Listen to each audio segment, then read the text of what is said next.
Hello friends, let us now learn the treatment of pulmonary arterial hypertension. So in the treatment of pulmonary arterial hypertension, first you will have to assess the disease severity. After assessing the disease severity, we will have to go to the primary therapy.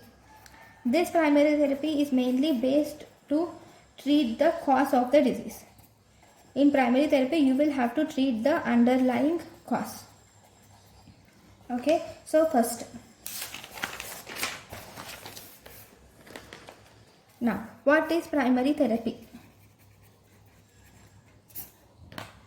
Primary therapy, it is directed to treat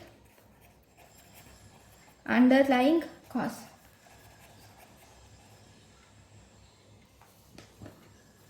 Then we also have advanced or secondary therapy. This advanced or secondary therapy is mainly to dilate the pulmonary artery and to reduce the pulmonary artery hypertension. Okay, when do you do the advanced therapy? So if you see indications of advanced therapy,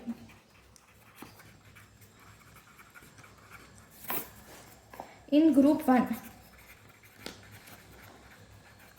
it is widely accepted. Group 1, it is widely accepted. And if you see in group 2, it is not administered because it is cardiac pathology. And group 3, it is considered by case basis. Okay. Then we have, first we will see pulmonary hypertension primary therapy. Primary therapy of pulmonary hypertension consists of diuretics if there is left ventricular failure. If left ventricular failure leading to pulmonary arterial hypertension, then diuretics is given. Oxygen therapy is given. If hypoxemia leading to pulmonary hypertension, and anticoagulation should be done in thromboembolic type. In thromboembolic type leading to pulmonary hypertension, then you should do this anticoagulation, and digoxin should be given if there is right ventricular or left ventricular failure.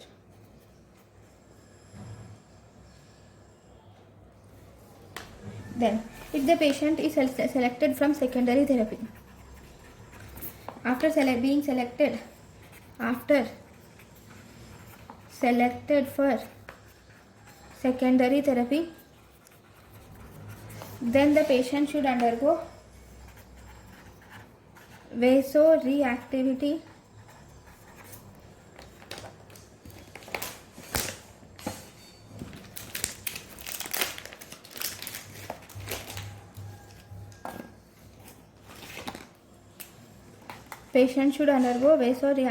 testing.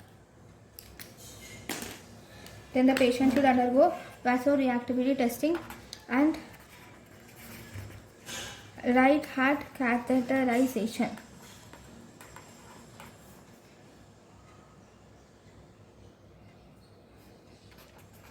For patients with positive vasoreactivity testing, we should give calcium channel blockers are given.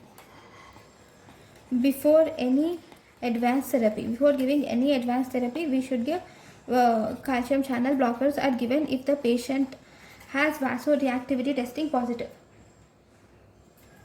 Then, if patient responds to calcium channel blockers, then he should be reassessed after 3 to 6 months of treatment. After 3 to 6 months of treatment, he should be reassessed. But if the patient has negative vasoreactive therapy, if you see, if the patient has negative vasoreactive test, then he should be given advanced therapy with non-calcium channel blocking agents are given. Now, what are these non-calcium channel blocking agents? These can be divided into three types. One, we have prostanoids, then we have endothelin receptor antagonist, then we have phosphodiesterase inhibitors.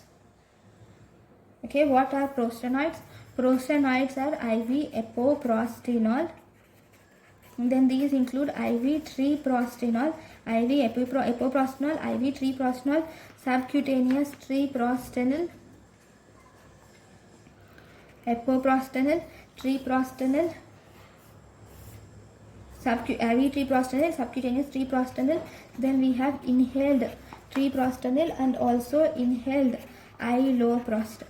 Okay, then we have endothelin receptor antagonist, which include bosentan, ambrisentan, sitaxanthin.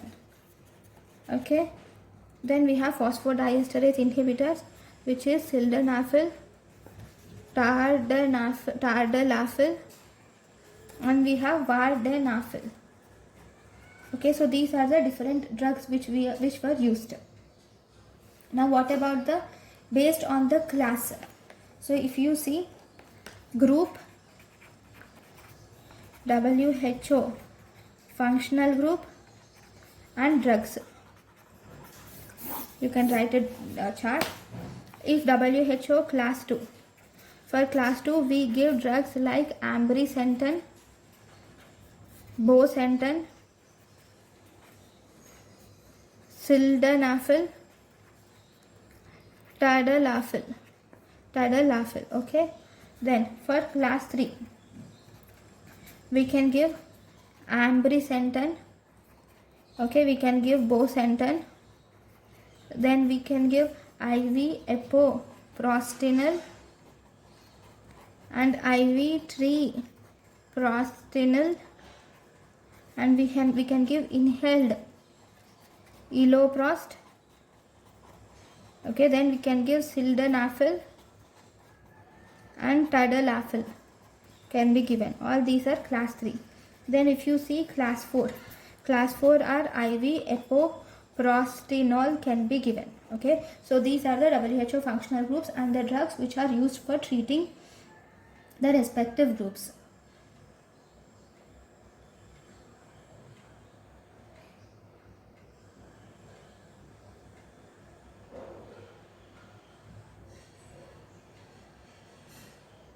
Okay, so this is about the pulmonary arterial hypertension. Thank you for watching.